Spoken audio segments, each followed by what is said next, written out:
Hi there, my name is Kristen Melinda, and today I'm going to be doing something just a little bit different than my regular content. Today, I'm going to be trying my hand at a reaction video. Now, this came specifically at the request of a subscriber, Warren Shull, who has been frequenting my evening lives. Thank you for the suggestion, Warren Shull.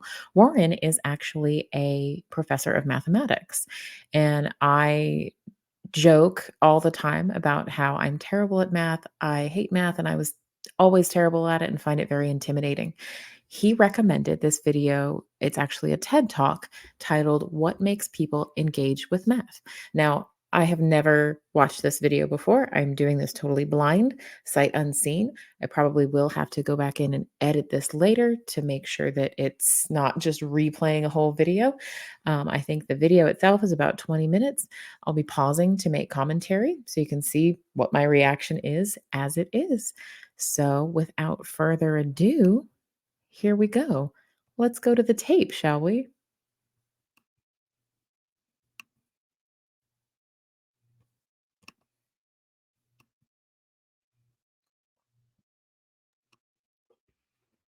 All seem very intent that our children should learn math, right? That we should learn math, that it somehow puts us in a better position to understand science and technology. And when you have someone sitting there in a classroom, it's not a given that they're engaged.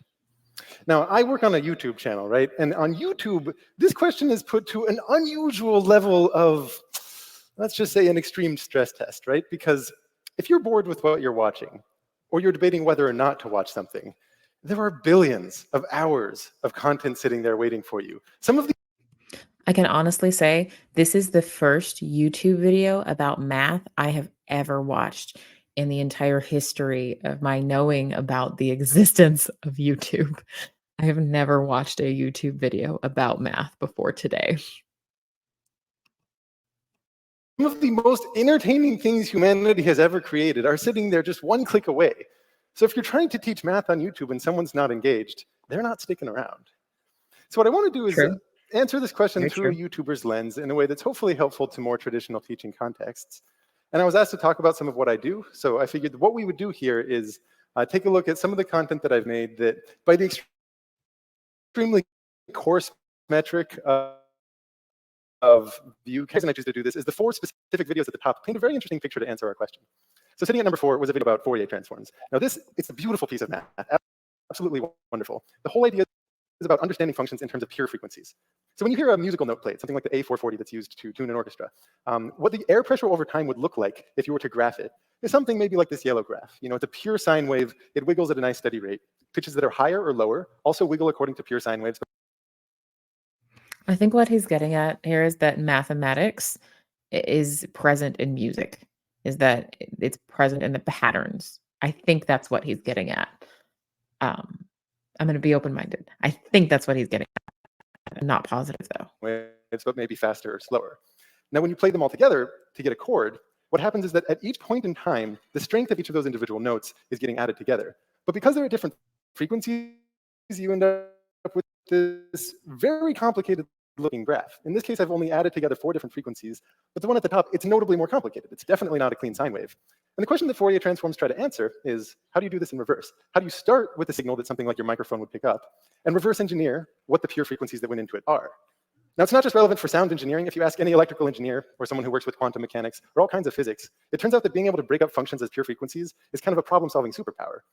But if you are bought into the idea that this is a very neat thing to learn, it's a wonderful, beautiful piece of math, and you go to look it up, what you would find is something that looks like this, which is very... What? What? What? See, if I wasn't trying really hard to react to a video that was recommended by someone who asks really good question, and I know it is a very smart guy, this is about the point where I'd give up. Just being honest with you. But I'm not going to give up. I'm going to watch. very intimidating, right? I mean, first of all, there's an integral there, so you at least need to know calculus. That's just a bare minimum. But if you look closer, you see to this e to the pi I stuff. So we're doing... I don't know calculus. I never got that far. I never got into calculus ever. With complex numbers. I mean, the very first line of the Wikipedia page is sort of screaming at you, you need to be at a certain elite level before you're going to be able to understand this. Mm-hmm. But if you look past the symbols and the formalisms, it turns out there's a very nice way to understand what the Fourier transform is actually doing. This isn't sugarcoating it. It's showing what it's actually doing, but in a very visual way. And this is what I tried to make a video about. I'll just give you the very high level here. The idea is to take this graph that might be a mixture of different frequencies and sort of wind it around. Or you see the complex formulas. I don't have an understanding. I understand on some level somehow that wave is what the sound is doing, that sound is a wave, but that's about it. That's all I understand so far. And at that point, once you bring in the formalisms, it has a way of articulating an idea that's already in your mind, explaining the usefulness of those calculus and complex number terms. So that's Fourier transforms. Now, if we jump up to number 2, I did a video on neural networks. And I think I hardly need to tell anyone in this audience just how useful neural networks have proved to be in the last couple of decades. But if you really drill in on what specifically is going on when we reference machines learning. So when I hear the phrase neural network, I think of something completely different than what he's talking about. When I hear neural network, I think of like neural pathways, like neurons in the brain. That's what I think of. I'm not sure that that's what he's thinking about. Giving them training examples. In what sense is it learning in this context how to recognize handwritten digits? There is a ton of wonderful math to be had in there. And again, it's highly visualizable. It's something where you can show what's happening before you bring in the formalisms of matrix operations and nonlinearities between them and gradient descent and all of that delicious stuff. You can get to the substance before you get to the intimidating formalism. So what makes people engage with math? I personally am a big fan of visualizations. I think animation can play a big role, but that's only once you've got them bought into learning a topic. If we think about these two, Fourier transforms and neural networks, I think a big part of what draws people in is that they answer a question that often goes woefully unaddressed for most people in their math classes. When am I ever going to use this? I mean, you all know this. That's not the question for me. Like for me, I don't need to feel like I'm going to use it every day in my life to find something interesting. Like I will find things interesting just for the sake of knowing them. Where I get, what even is this? Like I literally look at that and it's like seeing another language that I've never learned to speak or write. You all know this feeling, right? I hear that kind of murmur of agreement. You're in an algebra class. You're doing something like the quadratic formula. You're just working through worksheet after worksheet, and it's all so unrelated to your life or anything that you could imagine. If you can't answer this question, I think it elevates math to the status of going to the gym. It's still going to do things, but you know what you're getting for that work. And instead of being something that's kind of nerd, exclusively for the realm of school, it's something that you can feel proud of doing, where after you do it, you feel good, you feel powerful, and you feel smug too. You kind of want to boast to your friends. So what makes people engage with? I mean, if I could do complicated math, I would feel proud and I would feel smug. Like for sure, like he's onto something there. And going to the gym is challenging and I do feel good after I do it. Um, but I'm going to the gym to do things like walk on an elliptical or a treadmill and I have legs, right? Like I can walk on a treadmill at the gym because I have legs. When I look at these formulas and, like, these things up on the screen, it feels like you're asking me to do something my brain literally will not do. I don't know what any of that means. For me, anything anytime you get past about really, really basic math, like addition, subtraction, multiplication, um, figuring out a percentage. Once you get past that, it's like my brain short circuits. And it's like everything on the screen or the page becomes just a jumble of words. And gosh, I would like to be able to go to the math gym and work out a difficult math problem. And I would feel really proud of it. But it doesn't happen in my brain. It feels like I'd really like to go to the gym and walk on a treadmill, but I don't have legs. That's what it feels like to me. Engage with math? Relevant, connect it to the world, preferably connect it to the audience's world. But that's almost too obvious. I think you all know that that's the answer. I would like to argue it's actually not the complete answer, though. I think there's an ingredient. The problem is, let's say we have two different blocks, and they're sitting on a frictionless surface. Okay, in this case, I have one that's 1 kilogram and one that's 16 kilograms. And we're going to send that right block sliding towards the left one.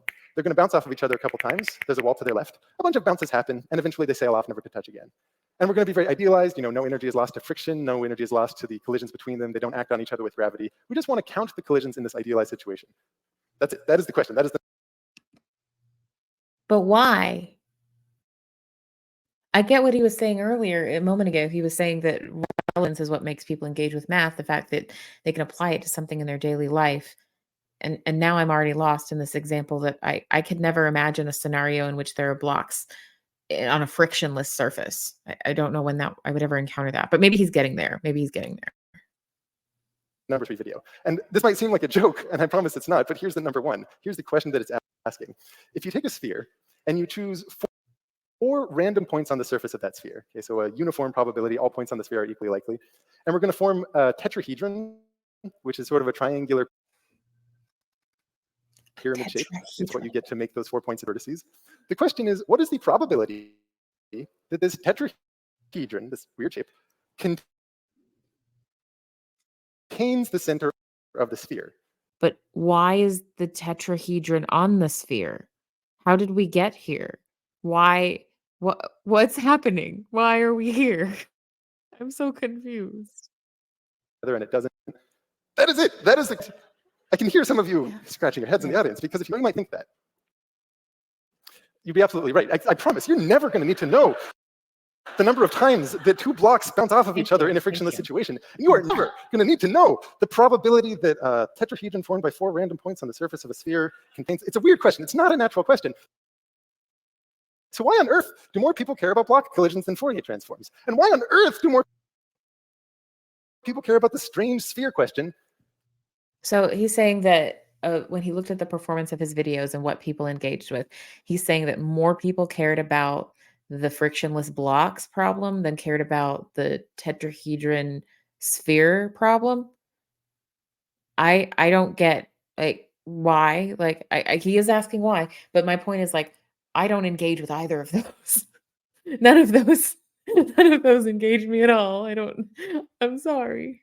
But maybe he's getting there. The neural networks. Okay, so I said that if you can answer this question, it elevates math to the status of going to the gym. Now, let me ask, in the audience today, among you, how many of you have gone to the gym in the last 24 hours by raise of hands? Okay, so raise your hand if you've been to the gym in the last I didn't go to the gym, but I worked out at home and I went on a walk, so I'm going to count that. 24 hours. And it looks like maybe the room's 20% most muscular arms are all rising at once. Okay, so set them down. In contrast, how many of you in this audience today, again by raise of hands, in the last 24 hours have consumed some piece of fiction? So maybe a book or a movie or that Netflix series that you've been binging, some piece of fiction. Yeah, for sure. It's a lot more, a lot more. Yeah. Now, what's funny is fiction makes no attempt to answer this question. I don't know about you, but when I was reading Harry Potter, I didn't find myself asking, when will I ever use Wingardium Leviosa? When am I going to apply the newfound knowledge I have? Okay, I see what he's getting at, that it's not that people say that they get interested in math that they can use in their day-to-day life. And is it relevant to my day-to-day life? When will I ever use this? And that's what makes people interested in math. And he's saying, well, you like fiction and that's not what makes you engage with that. So what is it? I think I see what he's getting at here. Of the rules of Quidditch, or the newfound knowledge I have of the intimate personality quirks of each individual Weasley child. No, I didn't ask that because we understand fiction appeals for an entirely different reason. It's about emotion, it's about wonder, it's about establishing a mystery that you just need to see resolved. It's about introducing a romance that you really want to see come to fruition. It's a warm escape from a world that to a lot of us can be cold and sometimes lonely. For me, fiction is sometimes an escape, but actually sometimes fiction is a way for me to further engage with the world. Like if I read realistic fiction, it's a way for me to try to see inside the hypothetical life of another human being and what life might be like in a different situation. It's a way for me to understand the human condition. So there's some escapism there for me in fiction, but it's not all about escapism. If you look at some of the people who are most engaged with the subject, professional mathematicians, the way that they describe their subject sometimes seems almost callously removed from the idea of reality. There was this one English mathematician, G.H. Hardy, and he wrote a book in 1940 called A Mathematician's Apology, and it might be best summed up by the following quotation. We have concluded that trivial mathematics is, on the whole, useful, and that the real mathematics, on the whole, is. So yeah, Fourier transforms, neural networks, all that trivial stuff, it might be useful, but leave it to the engineers. Pure stuff, number theory, topology, analysis. Yeah, that's the good stuff, but not useful. So why would he care? Well, let's turn to an earlier mathematician, another giant of the field, Henri Poincaré. He writes, the mathematician does not study pure mathematics because it is useful. He studies it because he delights in it, and he delights in it because it's beautiful. Okay, this I can relate to. That's why I find anything interesting. Because it is something that is curious to me, because it is new, because it is novel, because it is exciting, because it gives me some insight into a part of the world or a human experience I didn't know about before. So this I can relate to. I just can't get there in my brain with mathematics, though. It's funny, that sounds more like how people talk about Yeah. art than how they talk about science. What makes people engage with math? I think the thing not enough people talk about is what I'm just going to call story. And when I use that word, I mean appeals to emotion. I mean having comedy, having some notion of characters that you care about. I mean having a mystery you need to see resolved. Really, anything that pulls you in for the math for what it is now, not what it promises to give you later. Let's take a look at the block collisions, because context here is crucial. Yes, the question is useless, but let me show you what would pull you in. This is really a mystery novel, and like any good mystery novel, you open with a crime scene, smoking gun, a fingerprint of someone who's kind of familiar in a way that suggests there's something deeper at play. If each block has the same mass, it's not too hard to see what's going to happen. They transfer their momentum entirely with each collision. You end up getting 3 total clacks. Now, if we increase one of those masses by a factor of That's supposedly easy to see what's going to happen. How is that easy to see what's going to happen? How is that easy? What's easy about it? I'm sorry, I don't get it. What's easy about that? of 100, it gets more interesting, because once it hits that block, it retains a lot of its momentum, and it ends up taking a lot more collisions to turn it around. It is a legitimately hard problem. I'll tell you that. It's a hard problem to figure out, but I'm just going to tell you the answer because the pattern is what's going to be interesting here. All in all, when the dust settles, it ends up being 31 total collisions. So we had 3 and then 31. If we up it by another factor of 100 to 10,000, most collisions happen in a very big unrealistic burst. Right? It's dependent on the idealism of the situation. And what I love about it is you get a beautiful dramatic pause before the final. Because you remember, our pattern was 3, then 31, and then finally it's going to be 3, 1, 4. And you might not see it. I wouldn't blame you. It's a very surprising result. But it turns out if you keep playing this game and you up by various powers of 100, what ends up happening, and again, I want to emphasize, this depends on the idealism of the situation. You up by various powers of 100. I stopped here just because it's another example of when I start to get lost and when my attention starts to wane, and when, if I don't have the option to click off the video, when I start going to a grocery list in my head or something like that, because I'm not sure exactly what that means. I can't picture it in my head. I can't make it real in my mind. It's just an example. I'm going to keep watching it. I'm just sharing that, like, that's what's going on in my mind. Situation. The total number of digits in the collision are the same as pi, 3141592. And at this point, it does not matter if the physics is idealized. If you have a soul, you have to know why, right?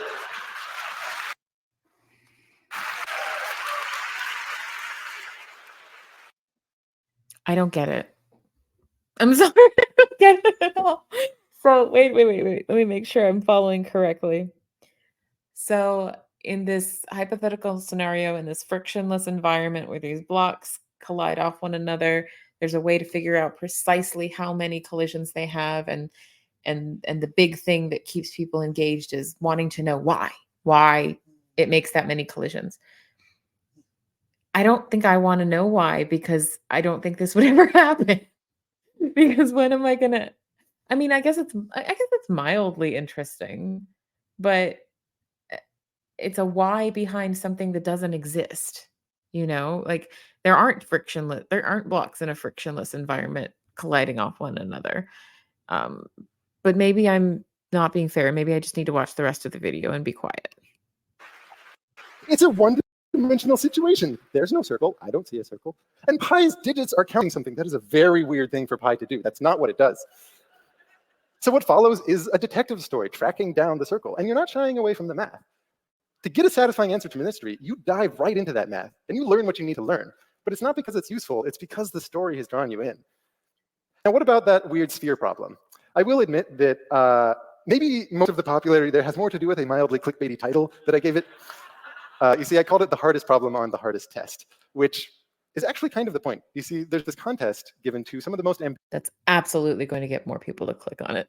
That is absolutely what made people engage with that video. ambitious math students in colleges around the United States and Canada.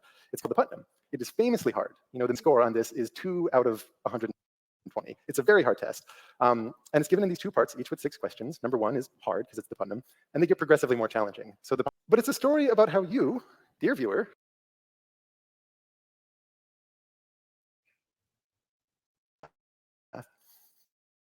you're not actually that different from the top students. Because what we can do is walk through step by step the problem-solving tactics that could lead you to find the clever insight to answer this question. It is, you know, maybe a stretch to call the hardest problem on the hardest test, but it's positioned as the hardest problem on a famously hard test. And in the same way that people watching Star Wars, I think, get a little buzz within them by thinking, what if I had the Force? I like to think that people watching something like this get that same buzz thinking, what if I were to solve the hardest problem on a Putnam test? Yeah. I would love to be that person, but I know I will never be that person. See, that's the thing, is it's like I think I'm actually more likely to gain power over the force than I am likely to be able to solve this hardest math problem on the hardest test. But that's me specifically in relation to what my brain does when I see numbers. I don't think it's what everybody's brain does when they see numbers. They meld together, they shift, they kind of jump around. And from what I understand, it's the way people describe dyslexia only with numbers. And also, when people start getting into the concepts that like this right now is is really difficult for me to stay on this video. Like, I'm having to pull out every sheer ounce of willpower I have to keep watching this. Even though he's a perfectly engaging speaker and he clearly knows his subject matter, I think it's something about me, but this is really hard for me to stay tuned into. I'm having to use every ounce of willpower I have. Yeah, it's a fiction. It might be a fiction, but that's exactly what pulls you in. And I know I've been a little bit focused on my own channel here, but I guarantee if you look at any of the most successful math outlets out there, they succeed by leveraging some component of story. Maybe the most popular math channel on YouTube, Numberphile, great channel. One of the best things that it does is it exposes the humanity and the character of different mathematicians. If we look at Stand Up Maths by Matt Parker, he leverages comedy and wit in order to talk about very technical topics, but in a very laughable way. A personal favorite of mine is a channel called Looking Glass Universe. And when you watch a video, you almost hear in the narration the smile behind each word. And the whole channel is a sort of scientific homage to Lewis Carroll and Alice in Wonderland. So you want to talk about incorporating fiction into science, this exemplifies it. But even then, even if you buy me that there's some storytelling component to be had in math, that it can be genuinely entertaining, I know that some people are going to be thinking, yeah, but when am I ever going to use that math? Surely the stuff we should teach our students isn't that playful puzzle stuff, it's the useful stuff. That's not what I'm thinking. Maybe it's what other people are thinking, but it's not what I'm thinking. I'm not thinking, when am I ever gonna use this? Um, I don't care when I'm ever gonna use it. I like knowing things for the sake of knowing them. I would love to know this. My brain's not picking it up. Like, what he's putting down, my brain's not picking it up. Uh, eh, for me, it's not a lack of a desire to know it. It's not a lack of a desire to learn it. It's a lack of the ability for it to compute in my head, and a lack of people out there who are patient enough to explain it and re-explain it to me in a way that it can compute. Stuff. That's the reason we emphasize math and put it core in the education system. Who cares about puzzles? But here's the thing about math. Even if it's not useful, even if it's almost trying not to be useful, it has a way of coming back around. You remember our friend Hardy from earlier? Well, one of the reasons he was not only okay with, but like weirdly proud of the fact that his work had no applications is that he had just lived through 2 world wars. So at that time, utility and morality were not exactly synonyms. And shortly after the quote we saw earlier, here's what he writes. He says, no one has discovered any warlike purpose to be served in the theory of numbers or relativity, and it seems very unlikely that anyone will do so for many years. Now, in hindsight, we can almost laugh at this because relativity is critical for most physics to include GPS, GPS-guided weaponry. And as to number theory, I'm sorry, Hardy, as pure and platonic as your primes might have seemed, that's the backbone of modern cryptography.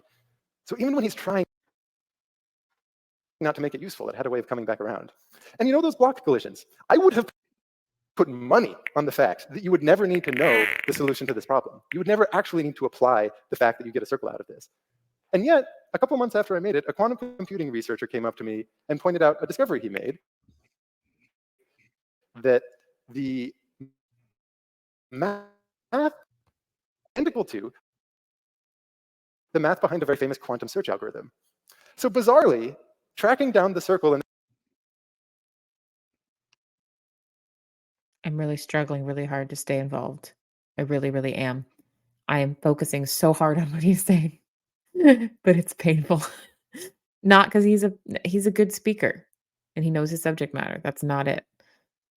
It's just that he lost me like 10 minutes ago when he put this when he put all these sine waves up on the screen and said, "Oh, it's easy to see what this is doing without seeing the equation." It's not easy for me to see what it's doing. I have no idea what it's doing. So like I'm still back there. I'm still back there realizing I didn't understand it when we started, you know? So and this is kind of indicative of how what happens to me with all math and with all classes. This is the journey that I go on when I'm trying to learn a new math concept and when I have tried to learn a new math concept in school in the past, that journey, that beginning of okay, I kind of get this to oh wow, I'm totally lost. I don't know what this means to, "Oh my gosh, it's going too fast and they're building on it and they're building on it, but I still don't understand step 1, but it's too late now. Oh my gosh, I give up." That's the journey I'm going on now with this talk. You guys are seeing it live. that detective story puts you in a better position to understand quantum computation. I wouldn't have guessed that. That's what math does. It shines a light on unexpected connections. So what makes people engage with math? Well, honestly, I think the most compelling answer is neither the usefulness nor the story, but understanding the bizarre way that they intertwine with each other. You know, the easy half here is that sometimes the best narrative is rooted in a really good application. But much more counterintuitive and just as true is that some of the most useful math that you'll ever find, or that you can teach, has its origins in someone who is just looking for a good story. Thank you very much.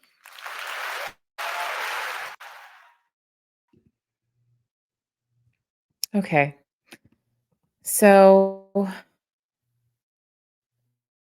there's some things that I love about that talk. I'm not gonna lie. I like the parts where he's getting into story. I like that a lot. Um, that is what makes me engage with something always is the story behind it.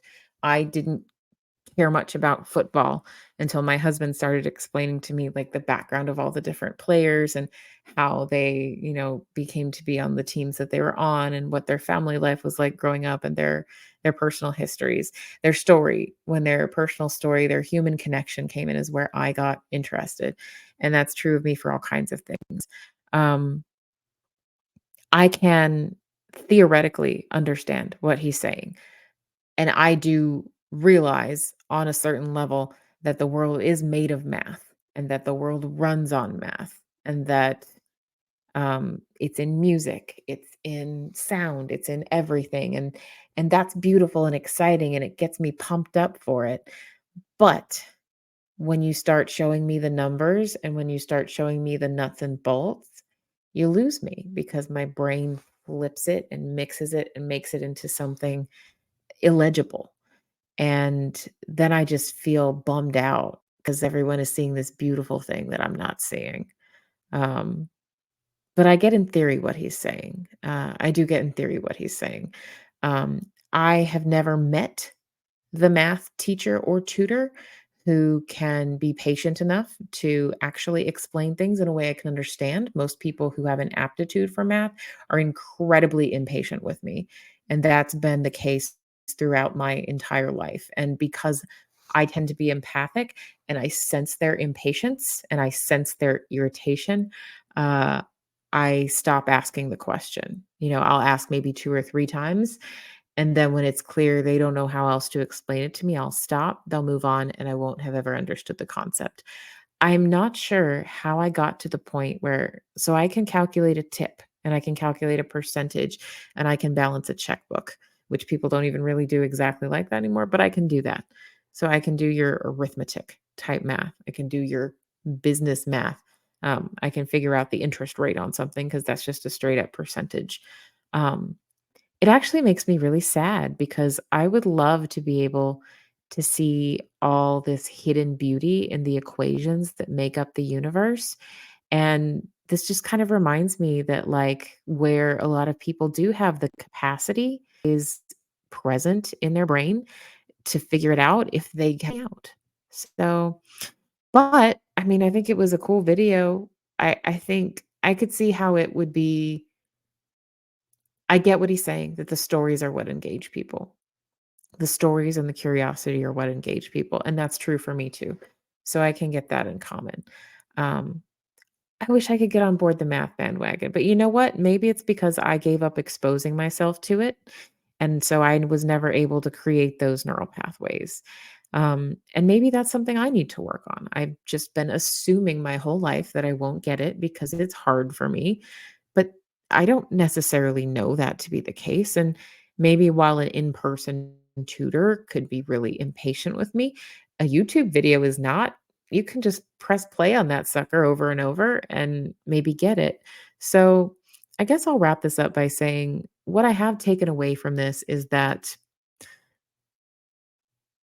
it's possible to look at it from a different perspective. And there are ways to approach math that make it more accessible. Maybe not easier, maybe not more easily understood by me and my particular brain, but more approachable and more interesting. So I think I'm going to check out a couple of the channels that he mentioned and maybe try to follow some of those and watch a video here and there. And um, I will report back. Math has been a source of trauma for me my whole life. So I'm going to try to regain a little bit of mastery over that trauma. Um, Let me know if this was interesting to you. Let me know if my journey through mathematics and my dislike of it and my disability with it was interesting to you. Let me know if you enjoy the reaction videos. If you like it, give it a thumbs up. If you didn't like it, give it a thumbs down. And if you've got something else to say, feel free to leave a comment. Thanks so much. Have a great day. This was Kristen Melinda.